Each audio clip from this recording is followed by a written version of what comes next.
Grant Waite had the most beautiful swing on the PGA Tour. Coaches called it near perfect. Legends stopped to watch. And yet, most golf fans today have never heard his name. He spent 13 years on tour, earned over $5 million, and came within one shot of beating Tiger Woods at the peak of his powers. He did everything right. He just could not finish what he started. This is the story of a man who had everything a golfer needs, except the one thing that mattered most when it counted. Grant Waite was born in August 1964 in Palmerston North, a mid-sized city in the heart of New Zealand's North Island. It was not a place known for producing PGA Tour winners.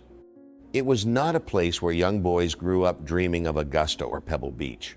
But Waite was not a typical young boy when it came to sport. Before golf ever became his focus, he was good enough to represent New Zealand in junior soccer at a national level. That kind of early athletic foundation would matter later. When golf did take over, it took over completely. Waite was talented enough to earn a scholarship to the University of Oklahoma, one of the most competitive college golf programs in the United States. And he did not just survive there, he thrived. By the time he graduated, he had earned All-American honors 3 times. To put that in perspective, All-American recognition is reserved for the very best college golfers in the entire country in any given year. Earning it once is an achievement. Earning it 3 times means you are something different altogether. Waite turned professional in 1987, packed his bags, and set out to prove that a kid from Palmerston North belonged on the biggest stage in golf. Turning professional is one thing. Making it on the PGA Tour is another. For Grant Waite, the gap between those two realities stretched across 6 long years. His early career was spent grinding through the mini tours in the United States, the lower levels of professional golf where prize money is thin, travel is exhausting, and most players quietly disappear before anyone notices them. He finally broke through to the PGA Tour in 1990. But his rookie season was a harsh introduction. He made the cut in 11 of 27 events, recorded just 1 top 10 finish, and ended the year ranked 177 on the money list. That ranking meant one thing: he lost his card immediately. For the next 2 seasons, Waite was back on the outside looking in. He played occasional tour events through Monday qualifying, essentially showing up each week and hoping to earn his spot alongside players who already belonged. It is a humbling process that breaks most people. But Waite kept working. He battled back through qualifying school and secured his card again for the 1993 season. Nobody was talking about him. Nobody was watching. He was simply a New Zealander who refused to go home. What happened next would change everything. 1993 would turn out to be the best year of Grant Waite's career. He arrived at the Kemper Open in late May as a virtual unknown, a man who had spent years fighting just to keep his tour card. His opponent in the final round was Tom Kite, the reigning U.S. Open champion, and at that point, the all-time leading money winner in PGA Tour history. On paper, it was not a contest. Waite led from the first round. He led through the second. Heading into the final 18 holes, Kite held a 1-shot advantage, and the expectation was clear the experienced champion would close it out, and the New Zealander would quietly collect a runner-up check and move on. But something happened in the 3rd round that nobody in the gallery could have scripted. Waite was preparing to play a chip shot when he unknowingly positioned his left foot over a white line marking ground under repair. He was 1 swing away from a 2-stroke penalty that could have ended his tournament. Then he heard a voice. It was Tom Kite. "We don't need any penalties," Kite said. "It would be pretty chicken for me to see a guy break a rule and then say, 'By the way, add 2 shots.'" Waite jumped back immediately, repositioned, and played on without penalty. He would go on to win the tournament by exactly 1 shot over the man who had just saved him. After the final round, Waite did not shy away from what that moment meant. "Class," he said. "What a class act that was by a great champion." That story became one of the most cited examples of sportsmanship in golf history, repeated in newspapers, coaching manuals, and ethics discussions for decades. But beyond the moral lesson, the win itself was real. Grant Waite, the kid from Palmerston North who had spent 6 years fighting for his place on tour, had just beaten the United States Open champion on the final day when it mattered most. He earned $234,000 and, for the first time in his career, a reason to believe he truly belonged. After his Kemper Open victory, Waite began working with one of the most unusual and brilliant minds golf has ever produced. Mac O'Grady was a former tour player who had attempted qualifying school 17 times before finally earning his card on the 17th try. That kind of obsession does not come from a casual interest in the game. O'Grady had developed an extraordinarily detailed system for analyzing the golf swing, a personal grading scale from 0 to 100 that he applied to every player he studied. When O'Grady evaluated Waite, the scores were remarkable. He rated Waite's swing higher than Davis Love III, one of the most naturally gifted ball strikers of his generation. In O'Grady's framework, that was not a compliment handed out lightly. The two men became deeply committed to their work together. They spent 13 hours a day, side-by-side breakfast, practice, the round itself, long conversations over dinner. It was total immersion, and for a period, it worked. Waite's ball striking during this era was genuinely elite, the kind that made other tour players stop and watch. But O'Grady operated by a strict and complex set of personal rules, and eventually Waite found himself on the outside. He had crossed one of those invisible lines, and the relationship ended abruptly. Waite was measured when he spoke about it afterward. "I have a life, a family, and other friends I cannot sacrifice," he said. Then he added something that revealed just how much the experience had shaped him. When you interact with such intelligence and passion, you can't help being affected. Between 1995 and 2000, Grant Waite finished runner-up on the PGA Tour 5 times. 5 times he was close enough to win. 5 times something stood in the way. In 1996, he produced perhaps the single most dazzling round of his career. At the Phoenix Open, playing the final round at TPC Scottsdale, Waite fired an 11-under par 60, setting the course record. After 15 holes, he was already 11 under, needing just one birdie over his final 3 holes to shoot 59, a number that at that point in history, almost no professional golfer had ever reached. He made 3 straight pars. The 59 never came. There was also a quieter moment that year that revealed something about who Waite was as a person. In 1994, he had registered to defend his Kemper Open title. But on the eve of the tournament, his wife went into labor. Waite left the tournament site without hesitation to be with her for the birth of their first child, a son they named Austin. He never teed it up that week. For a man who had fought so hard just to reach that level, walking away from a title defense without a second thought said everything about his priorities. The runner-up finishes kept coming. The wins did not. But the biggest near miss of his career was still ahead.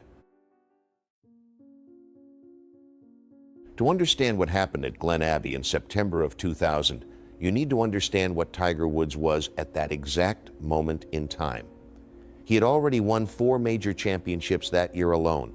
He had won 6 of his previous 8 tournaments. He was not simply the best golfer in the world. He was operating at a level that statisticians would later calculate as the single greatest sustained performance in the history of the sport. Walking alongside Tiger Woods on a Sunday in 2000 was not a competition. It was a test of survival.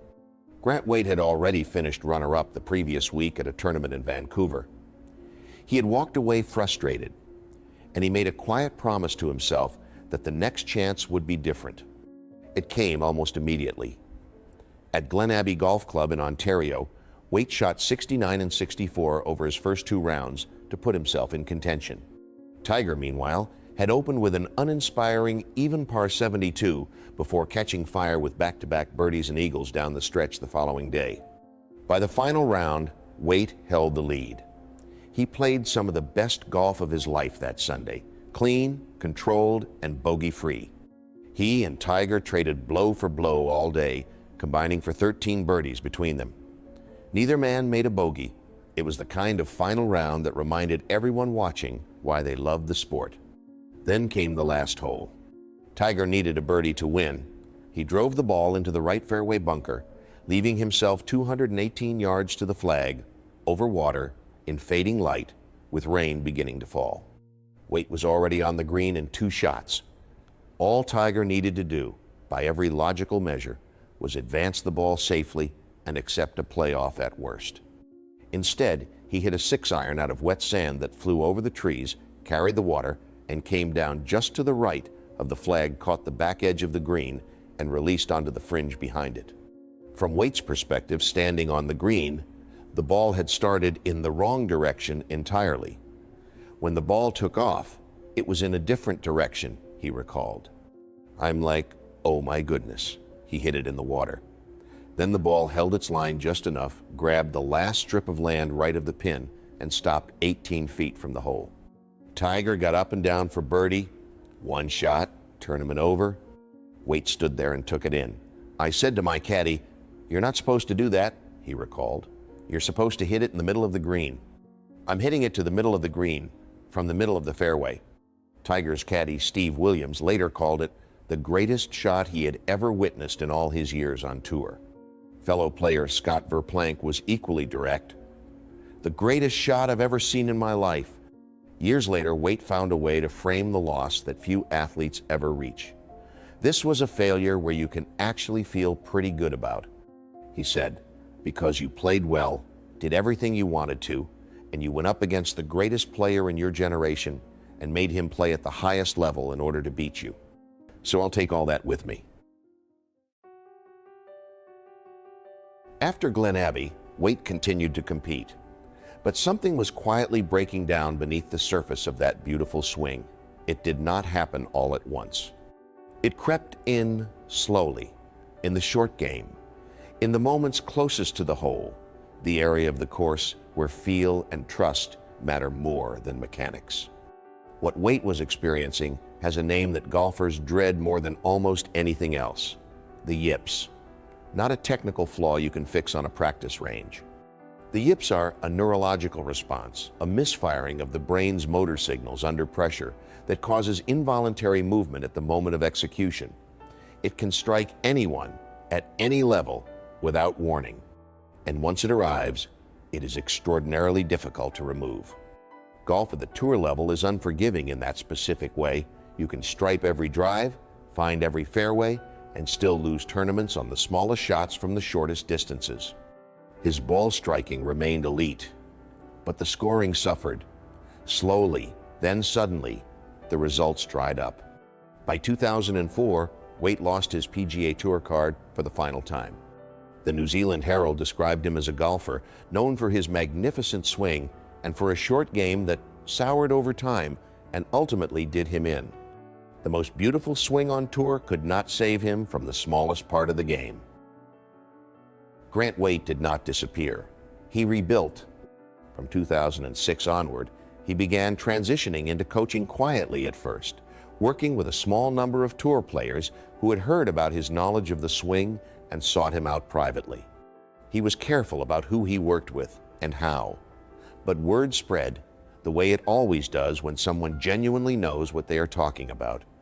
His coaching philosophy was grounded in the same analytical depth that had defined his playing career.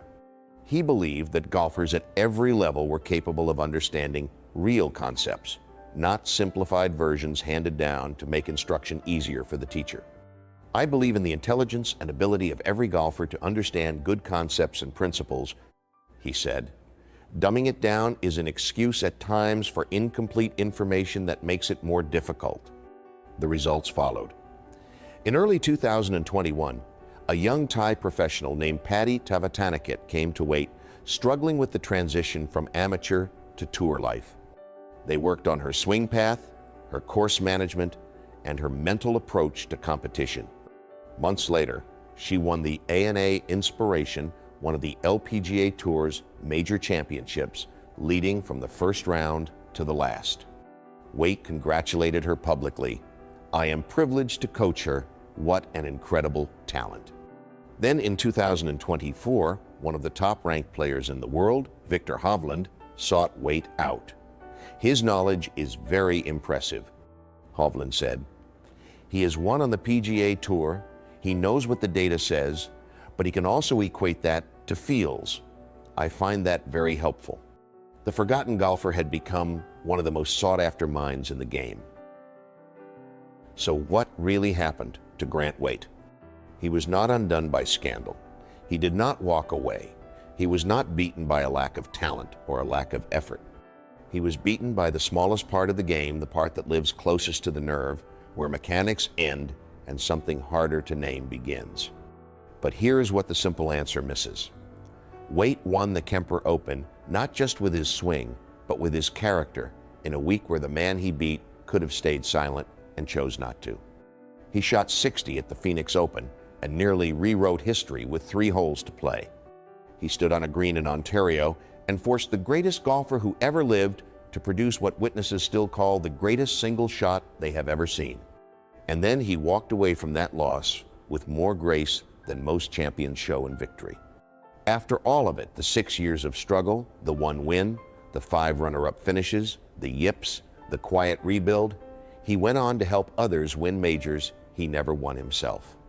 Grant Waite never became a household name. But the game of golf is richer for the fact that he was in it, and now you know exactly what really happened to him.